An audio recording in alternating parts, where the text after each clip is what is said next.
तर नमस्कार मंडळी, आज बनवणार आहे मी धपाटे। त्या दिवशी आम्ही हुरडा भाजला होता ना, त्याची रेसिपी।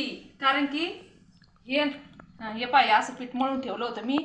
याच्यात जिरे, धने, वापस मीठ, मिरच्या सगळं घेतलं होतं, मिक्सर मधून बारीक केलं आणि नंतर हे पीठ मळून घेतलं। हळद टाकलेली आहे आणि मिक्स मसाला टाकलेला आहे।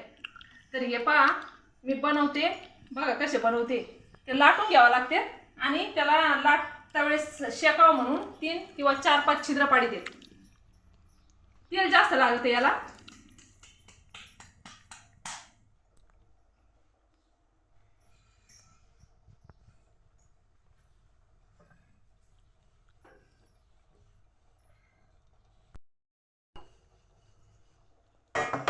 हे बघा असे छिद्र पाडून घेते त्याला।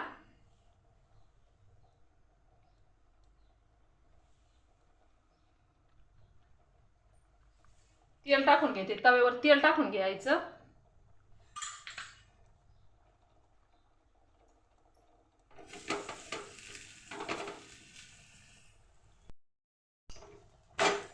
हे पहा असा कलर येतो त्याला, म्हणजे तो हुरडा ना भाजलेला राहतो ना, त्याच्यामुळे असा कलर येतो त्याला।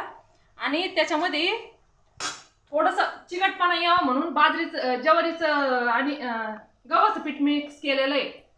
बाजरीचं नाही केलेलं, गव्हाचं पीठ मिक्स केलेलं आहे अक्काने। त्याच्यामध्ये तेल टाकायचं म्हणजे चौकून खाली पण वरतून पण एकदम चांगलं शिजतं, कच्चं बिच्चं काही राहत नाही।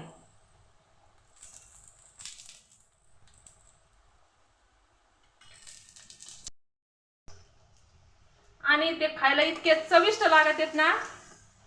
आता हुरडा म्हणजे हा लय दुर्मिळ झालेला आहे। ज्यावर पेरीचे लोक पण पहिल्यासारखे हुरडे बनवित नाही। कारण की आमचेच आजी आजोबा ना पोत पोत 2-2 10-10 पायलेचे असे हुरडे बनवून ठेवायचे।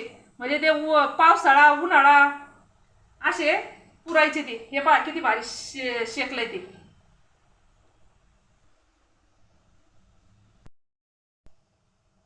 हळदीने आणि मसाल्याने ना याला पिवळा कलर येतो आणि खायला तर इतके भारी लागत आहेत। तसं पाहायला गेलं ना तर भाजी बिजी काही लागत नाही, पण कोणाला जर आवड असली तर दह्यासोबत खाऊ शकता बुवा। पण तसेच एकदम चवदार लागत ते। हे पहा काय भारी भाजलंय ते।